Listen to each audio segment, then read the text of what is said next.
चलो देखो, अभ्यासा मौखिका याद किए हो ना तुम लोग? कभी बताओ, नीचे लिखे गए भावार्थों को बताने वाले सुभाषित बोले। भूखा व्यक्ति क्या नहीं कर सकता? भूभिक्षिता भूभुक्षिता किम न करोति पापम। राजा को अपने देश में सम्मान मिलता है, जबकि विद्वान सभी जगह पूजे जाते हैं। स्वदेशे पूज्यते राजा, विद्वान सर्वत्र पूज्यते। उदार विचार वालों के लिए संसार ही कुटुंब है। उदार चरिता नाम तु वसुधैव कुटुंबकम। अपने से विपरीत आचरण दूसरों के लिए ना करें। आत्मनः प्रतिकूलम, कहाँ पर है? आत्मनः प्रतिकूलानि न परेशान समाचरेत।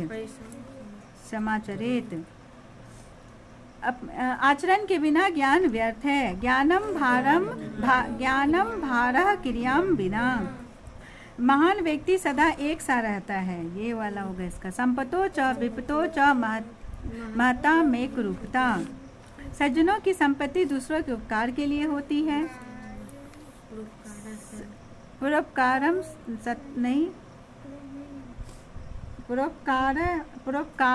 सत्ताम विभूत्या। सज्जनों की संपत्ति दूसरों के उपकार के लिए होती है। हाँ, परोपकाराय सत्ताम विभूत्या, हाँ यही होगा। निम्नलिखित शब्दों के अर्थ बताएं। परोपकाराय क्या होता है? परोपकार करने वाला, है ना, दूसरों के उपकार के लिए। कुटुंबकम मतलब, कुटुंबकम क्या होता है? परिवार, या हाँ, कुटुंबकम मतलब मेहमान बोलते हैं। कुटुंबकम क्या होगा? भाई बंधु जैसा। कुटुंबकम परिवार जैसा या भाई बंधु जैसा, ठीक है। सुखार्थिना, सुख चाहने वाले को। दुखार्थिना का क्या होता है? दुख नहीं, सुख चाहने वाले को। सुखार्थिना, सुख चाहने, कहाँ पर है? विद्यार्थी, सुख चाहने वाले को। सुखार्थिना कुतो विद्या विद्यार्थिना। विद्यार्थी ने मतलब विद्या चाहने वाले को। सुखार्थी ने मतलब सुख चाहने वाले को। नेक्स्ट क्या है? निरामया, निरोग। निरामया मतलब निरोग। स्वदेशे, अपने देश। स्वदेशे मतलब अपना देश होता है ना, अपने राज्य या क्षेत्र या अपना देश। लिखे गए सुभाषितों को पाठ करें, यानी इसे याद करो और लिखो। नहीं याद है, अगर याद रहता तो गलत हुआ था तो उसको बताना था ना, ये नहीं होता। इसे अच्छे से याद करो। लिखिता, दिए गए प्रश्नों का उत्तर लिखे। किसके लिए संपूर्ण पृथ्वी परिवार के समान है?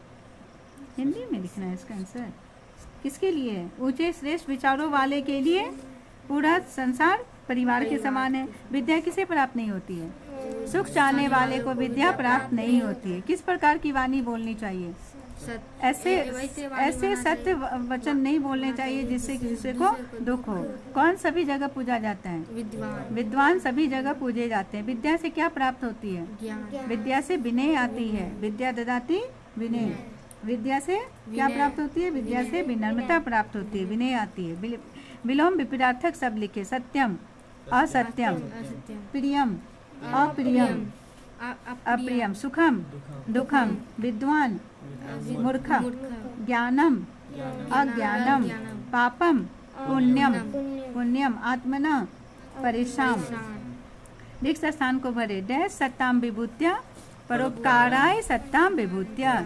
विद्वान डैश पूज्यते, विद्वान सर्वत्र पूज्यते। सर्वे भवन्तु सुखिना, डैश परम सुखम। क्या था? संतोषात परम सुखम। संतोष ही क्या है? संतोषात परम सुखम। विद्या ददाति विनयम। निम्नलिखित शब्दों को सुमेलित करें। ज्ञानम भारः क्रियाम बिना। उदार चरितानाम तु उदार चरितानाम तु वसुधैव कुटुंबकम। स्वदेशे पूज्यते राजा, भूभुक्षिता किम न करोति पापम। सुखार्थिना कुतो विद्या। सुखार्थिना कुतो विद्या। निम्नांकित शब्दों से वाक्य बनाए। राजा, दशरथ अयोध्या राजा आसीत। दशरथ अयोध्या राजा आसीत। और दूसरा बोलो, क्या हो सकता है? हाँ, राजा स्वदेश से पूज्यते। स्वदेशे पूज्यते राजा, दे सकते हैं। विद्वान, विद्वान सर्वत्र पूज्यते, ये भी वाक्य हो गया। दूसरा वाक्य बना सकते, हाँ यही बनाओ, विद्वान सर्वत्र पूज्यते। और भी वाक्य बना सकते हैं, स्वदेशे, स्वदेशे पूज्यते राजा, ठीक है। सुखिना, विद्यार्थिना कुतो सुखी, सुखार्थिना कुतो, विद्यार्थिना कुतो सुखम, सुखिना। सर्वे भवन्तु सुखिना, ये वाला तो ये नहीं देना है। सर्वे भवन्तु सुखिना। विद्या, विद्या ददाति विनयम, विद्या ददाति विनयम, हो गया ये चैप्टर पूरा। ज्ञान विस्तार, संस्कृत भाषा में अत्यंत उपयोगी वाक्यों की अधिकता है। ये जीवन में पालन करने योग्य तो है ही, इनका प्रयोग किसी भी भाषण, बातचीत या लेख को सुंदर बना देता है। इन्हें सुभाषित कहते हैं। सुभाषित का अर्थ है सुंदर कथन, अच्छी बातें। कहीं कहीं सुभाषित पूरे श्लोक के रूप में है और कहीं श्लोक के खंड के रूप में। यहाँ पर तो खंड अलग दिया हुआ है, एक लाइन दिया हुआ है। प्रस्तुत पाठ में श्लोकांश के रूप में सुभाषित है। इसका भावार्थ इस प्रकार है। अच्छा, भावार्थ भी यहाँ पर दिया हुआ है। सज्जन परोपकार को अपना धर्म समझते हैं, अपनी सारी संपत्ति तथा समय का वे परोपकार में लगा देते हैं। विपत्ति में पड़े हुए व्यक्ति की सहायता करना ही परोपकार है। कौन सा श्लोक का दिया हुआ ये? परोपकाराय सताम विभूत्या। जो व्यक्ति हृदय से उदार अर्थात सबको अपना समझने वाले हैं, उन्हें सर्वत्र अपना परिवार ही दिखाई पड़ता है। सारी पृथ्वी उन्हें बंधु बांधव जैसी लगती है। ऐसा सबको होना चाहिए, किसी से वैर भाव नहीं रखना चाहिए। उदार चरिता नाम तु वसुधैव कुटुंबकम। विद्या अर्जन करने में सुख दुख का विचार नहीं करना चाहिए। विद्यार्थी का जीवन एक तपस्या है। केवल सुख की खोज करने वाला विद्यार्थी नहीं हो सकता। या इसका सही है, अच्छे से देंगे इसका। सुखार्थिना कुतो विद्या, विद्यार्थी सुख चाहने वाले को विद्या नहीं मिल सकती है और दुख, ये विद्या चाहने वाले को सुख नहीं होते हैं। सुख की आशा नहीं करनी चाहिए विद्या चाहने वाले को। सत्य को प्रिय वाणी में से जोड़ना चाहिए। ऐसा सत्य ना बोले कि किसी को अप्रिय लगे, इसलिए सत्य तथा प्रिय दोनों में समझौता होना चाहिए, है ना। सत्यम बुरियात प्रियम, बुरियात न बुरियात सत्यम प्रियम, यानी सत्य वैसा ही सत्य बोलना चाहिए जो दूसरे को प्रिय लगे, दूसरे को कष्ट ना पहुँचे, और वैसा सत्य नहीं बोलना चाहिए जिससे दूसरे को कष्ट हो या फिर झगड़ा हो, है ना। उस बात से लड़ाई हो तो वैसा सत्य भी नहीं बोलना चाहिए। उससे अच्छा क्या हो जाना चाहिए? मौन हो जाना चाहिए। बड़े होने का लक्षण है कि सुख दुख में एक समान रहे। सुख के समय अहंकार से भर जाए, सुख के समय अहंकार से भर जाए और विपत्ति के समय कायर या दीनहीन हो जाए, ये बड़े होने की पहचान नहीं होता। एक समान रहना चाहिए। संपत्तौ च विपतौ च महताम मेक रूपता, है ना। सुख दुख सब में एक समान रहना चाहिए। राजा और विद्वान में अंतर है। राजा वही सम्मानित होता है जहाँ उसका राज होता है, किंतु विद्वान को उन सभी स्थानों में सम्मान मिलता है जहाँ ज्ञान का आदर किया जाता है। स्वदेशे पूज्यते राजा, विद्वान सर्वत्र पूज्यते। भारत के संतों की यह मुख्य कामना रहती है कि सभी लोग सुखी हो, निरोगी हो। एक एक व्यक्ति यही चाहता है। सर्वे भवन्तु सुखिना, सर्वे सन्तु निरामया, सर्वे भद्राणि पश्यन्तु, माँ कश्चित् दुःखभाग् भवेत्। लोभ दुख का कारण है और संतोष सुख देता है। न लोभम सम दुखम, न संतोषात् परम सुखम। जो बात हमें प्रतिकूल कष्टकारक लगती है वो दूसरों को भी वैसी ही लगती है, इसलिए हमें ऐसी बात किसी के प्रति न करे जो कष्ट दें। आत्मना प्रतिकूलानि न परेशान समाचरेत। भूखा व्यक्ति विवश होता है, वह नियम विरुद्ध कार्य भी कभी कभी करने लगता है। इसमें उसकी परिस्थितियां का दोष है, अपना नहीं। भुभिक्षता किम न करोति पापम। क्या बोल रहा है कि उसमें उसकी परिस्थिति का दोष है, मगर परिस्थिति बना कैसे? उसको तो सही सुधार करेंगे ना, संस्कार को तो अपना चेंज करेंगे ना, जो वैसी परिस्थिति ना आए जो हमको किसी का चोरी करना पड़े, पाप करना पड़े। विद्या का फल है विनम्रता। सच्चा विद्वान वही है जो विनम्र हो। उदंता विद्वान का लक्षण नहीं है। सुन रहा है?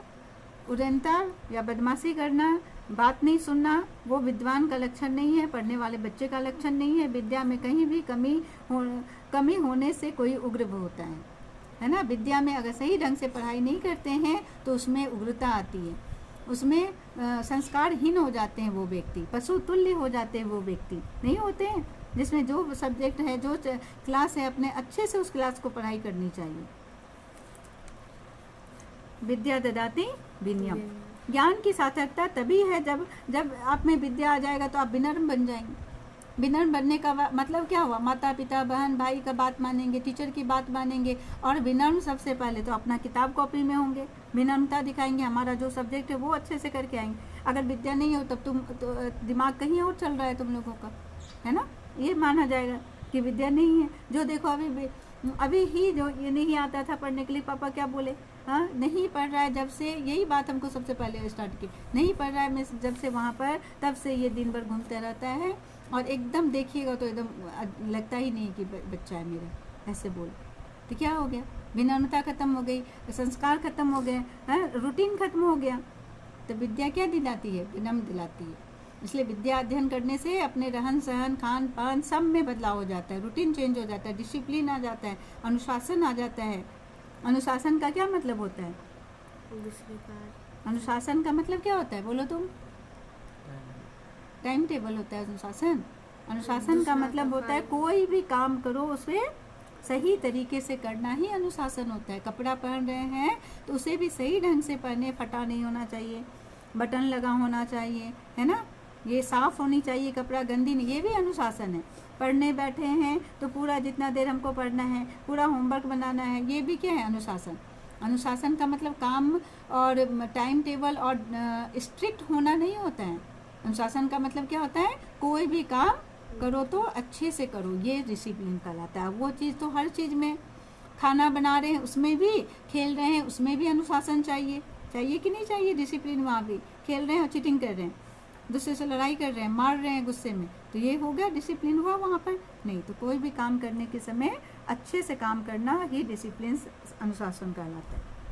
चलो, ज्ञान की सार्थकता तभी है जब उसके अनुकूल आचरण किया जाए। आचरण के बिना करो ज्ञान, कोरा ज्ञान व्यर्थ है। ज्ञानम भारम क्रिया बिना।